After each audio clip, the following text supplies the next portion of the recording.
Señor presidente, bienvenido en Atenas y muchas gracias por estar con nosotros en CNN Grecia. Europa ya está en su octavo año de crisis económica. Grecia era y sigue siendo una de las grandes víctimas. También otros países del sur han sufrido la crisis económica, incluso España. La idea que se plantea ahora, que se debate bastante, es de una Europa de múltiples velocidades. Es una idea en la que coincide también el presidente actual del gobierno español. En su opinión, ¿eso significa más o menos Europa? Y para usted, que pertenece a la gran generación de los socialistas de la Europa, me gustaría preguntarle, ¿podría ser esta la nueva visión del eurosocialismo? Bueno, vamos a ver, la periferia ha sufrido. Se ha olvidado que no forma parte del sur de Europa, Irlanda, por ejemplo, que hizo un rescate del 100%, pero ha sufrido. Y ha sufrido, yo creo que por errores cometidos en la manera de enfrentar la crisis, la Unión Europea.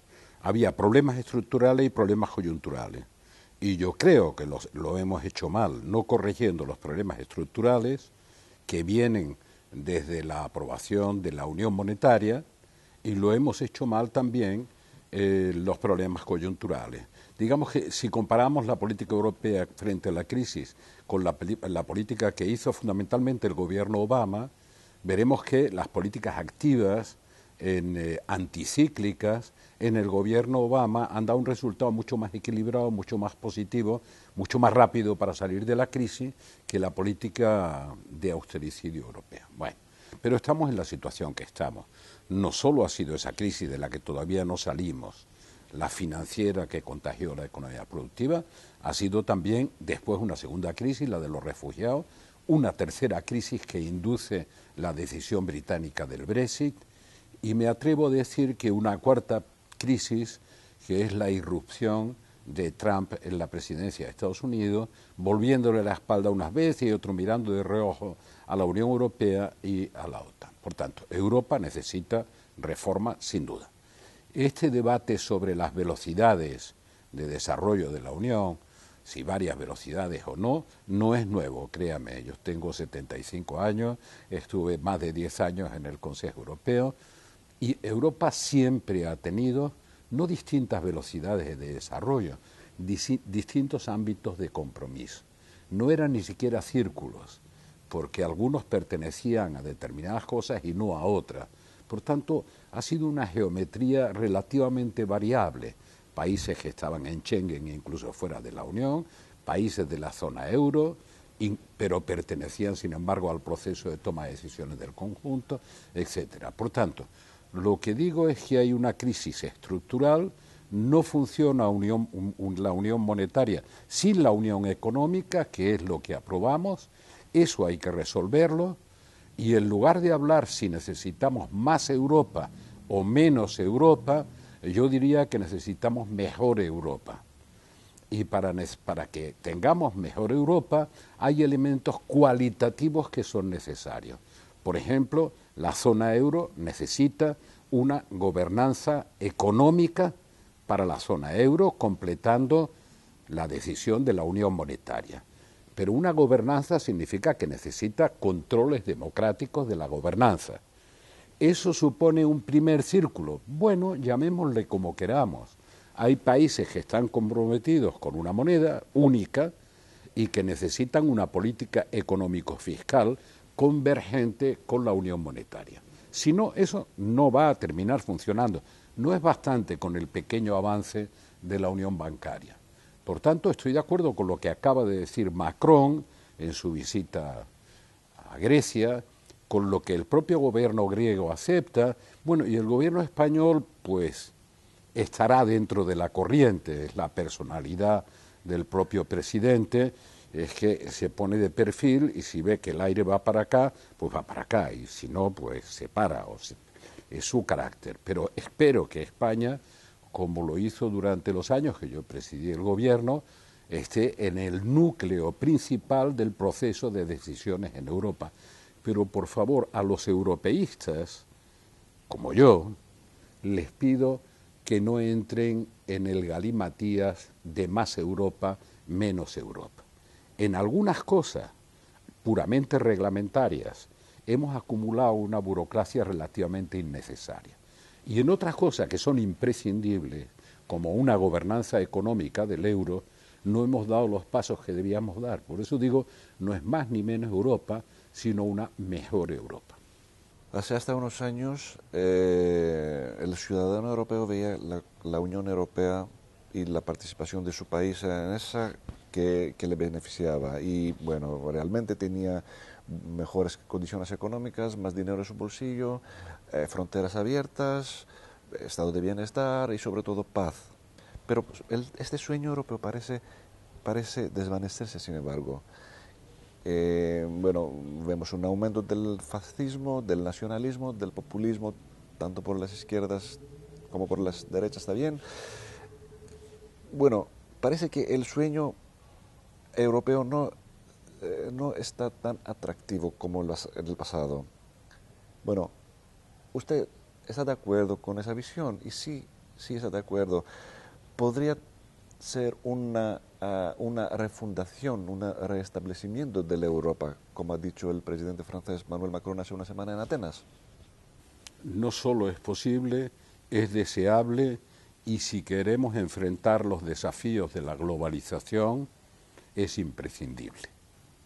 Hay una cierta desafección respecto de Europa. En España ha crecido porque yo creo que las políticas europeas frente a la crisis, acabo de decirlo, han sido políticas equivocadas, no se enfrentan los problemas estructurales de gobernanza de Europa. Yo firmé el Tratado de la Unión Económica y Monetaria, saludé la llegada del euro y recordé en el mismo momento, no sirve para nada porque no tenía ninguna responsabilidad institucional, que no habría una política monetaria eficiente si no se acompañaba de una política económico-fiscal convergente, con el mismo nivel de responsabilidad. Esa es la gobernanza. Por tanto, la desafección forma parte de los ciclos históricos. En España se da menos que en otros sitios, pero lo paradójico es que en Francia, si me permite, contra pronóstico de las corrientes de fondos de desafección, de renacionalización, de nuevos nacionalismos, los nacionalismos siempre tienen una fuerza expansiva y excluyente. Y Europa no debería olvidar, y eso se debería recordar por los responsables, por los líderes, por las escuelas, que el nacionalismo en el siglo XX, la primera mitad, ha destruido 2 veces a Europa. Ese nacionalismo adopta forma de populismo, es de izquierda o es de derecha, es nacionalismo. La bandera con la que se llega, esa que llamamos populismo, la puede enarbolar Trump o Mélenchon, me da exactamente igual, ¿no? Pero el fondo del problema es el mismo. Pero soy crítico con los críticos de los populismos que no se preguntan algo fundamental. ¿En qué han fallado las fuerzas políticas representativas de la centralidad para que se haya abierto tanto espacio para el populismo? Mientras que no hagamos una revisión crítica de lo que hemos hecho mal, no podemos llegar a comprender por qué hemos abierto tanto espacio al populismo. Y esto nunca se discute. ¿Por qué? Porque en política es más fácil echar la culpa a otro y descalificar a otro. Mucha gente que llega con una visión populista, si asume seriamente la responsabilidad, se centra y trata de resolver los problemas de su propio país. Y yo creo que el ejemplo griego es clarísimo. Dice, da igual, usted de pronto tiene una responsabilidad y frente a esa responsabilidad tiene que asumir que tiene que defender los intereses colectivos. Bueno, por tanto, verá, yo creo que la única esperanza de los países que conforman la Unión Europea es la unidad de Europa y que sea Europa la que responda a los desafíos de esto que llamamos la globalización en sentido amplio. Uno a uno, juntos, representamos algo. Uno a uno no representamos nada. Ahora, Europa tiene que fortalecer su satisfacción de los ciudadanos, es decir, tiene que ser relevante para los ciudadanos, haciendo las cosas que le he dicho antes, si quiere ser relevante para el mundo. Y tiene que ser relevante para el mundo, de verdad, con una política exterior, con una política de seguridad que sea europea. El socialismo en Europa parece que sufre una crisis de identidad. Los hechos lo dicen, no yo. Bueno, por ejemplo, en Alemania, ahora que los socialistas parecen que no van a ganar las elecciones. En Francia, el presidente Macron no lo puedes llamar un socialista, más que un liberal. En Holanda teníamos recientemente un nuevo gobierno conservador. Bueno, en Grecia los socialistas están en un proceso de refundarse, de restablecerse, con muchos problemas también. En Europa del Este ni hablar. Bueno, parece que hay una crisis de identidad. ¿Cuál es su opinión sobre el futuro del eurosocialismo? ¿Sigue siendo atractivo para los ciudadanos europeos? Y si lo es, ¿por qué no gana elecciones? Si fuera atractivo, no estaría perdiendo posiciones.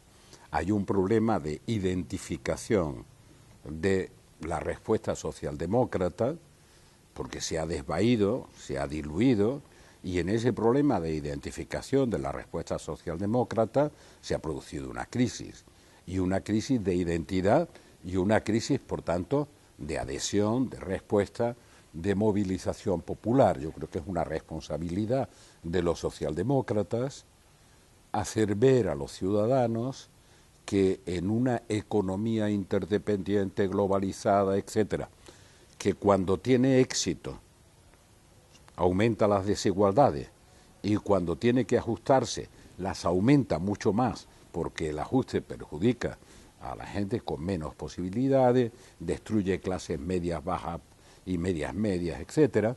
Los socialistas tienen que renovar, como diría Willy Brandt poco antes de morirse, la virtualidad de la socialdemocracia es que siempre puede tener nuevos comienzos, nuevos principios frente a nuevos desafíos. Eso no se ha producido. Es más, hay paradojas fantásticas. Mire, en Alemania, veremos lo que pasa, pero en Alemania, en la coalición, la gran coalición que gobierna hasta hoy, las políticas sociales que se han implementado, incluso salario mínimo, recuperación de una serie de derechos sociales, han sido todas políticas propuestas por los socialdemócratas en la coalición. Sin embargo, para la gente, la atribución de esas políticas se focalizan en Merkel. De tal manera que los socialdemócratas han hecho propuestas, Merkel las ha aceptado en la coalición y se las ha apropiado. Por lo tanto, no han sido capaces de identificar que la vuelta del salario mínimo a Alemania es una propuesta socialdemócrata, para entendernos, más otras muchas propuestas con un contenido más social. Por tanto, tenemos un problema de identificación de la socialdemocracia. Yo soy un socialdemócrata de verdad desde siempre. Entonces, veo que existe ese problema al mismo tiempo que veo que la respuesta socialdemócrata sería la única que daría satisfacción en Europa y fuera de Europa a los desajustes en la redistribución de la renta y en las desigualdades que está planteando la globalización. Ahora, ¿es una respuesta socialdemócrata de los años 60? No, es una respuesta socialdemócrata para los nuevos desafíos de una economía interconectada, que tiene que tener en cuenta algunos de los elementos de los que habla Macron. O sea, la economía tiene que ser competitiva, por tanto, puede ser socialdemócrata, mejorar las condiciones sociales, pero la productividad y la competitividad es un problema de todos. Por tanto, tiene que ser una responsabilidad también socialdemócrata. No es solo la redistribución del ingreso que nos identifica, es también la eficiencia de políticas competitivas en el marco de la economía global. No nos atrevemos a decir eso. Por tanto, no nos identifican con claridad. Yo confío, tengo la esperanza de que la respuesta social verá, En el gobierno griego hay una cosa curiosa, que es dentro de su identidad radical, la coalición radical de izquierda, etcétera, hay un deslizamiento para ocupar un espacio con muchas dificultades que vienen impuestas por los planes de reestructuración, por los memorándum impuestos por la Unión Europea, para ocupar el espacio del centro. Con las contradicciones estas, pero bueno, no se puede identificar, de hecho por eso se produjeron algunas fracturas, la actitud de responsabilidad que yo respeto y que apoyo, no soy como sus viejos amigos que ahora ya no los quieren mirar, no se puede identificar con su origen, sino con el ejercicio de la responsabilidad de gobierno para disminuir el coste social del ajuste que se impone. Señor presidente, España se enfrenta a una crisis, una grave crisis política con la decisión de Cataluña de realizar un referéndum para su independencia. Aunque hay un marco legal para impedir este referéndum, todos sabemos que tarde o temprano las leyes no vienen a detener la voluntad de un pueblo. ¿Ve usted la probabilidad de tener una crisis en Cataluña más profunda? ¿Y qué sugeriría para desescalar esa crisis? Bueno, lo primero es que no haya confusión. Es propio de las pulsiones nacionalistas identificar a todo un pueblo con los que están conmigo, sin empezar a contar. Yo soy nacionalista y pueblo es lo que dice como yo o me sigue a mí. Eso es propio. Uno, es propio también de la pulsión nacionalista terminar confundiendo lo que significa la democracia, que de verdad está amenazada desde el punto de vista de la gobernanza, incluso de la comprensión, porque allí se dice la legalidad es esta, pero nosotros tenemos la legitimidad. No es cierto, es una confusión terrible. No hay democracia sin respeto a la legalidad, incluso para cambiar la legalidad. Por tanto, es perfectamente legítimo que un número determinado de ciudadanos, los que sean, quieran, por ejemplo, la independencia. Esto es legítimo.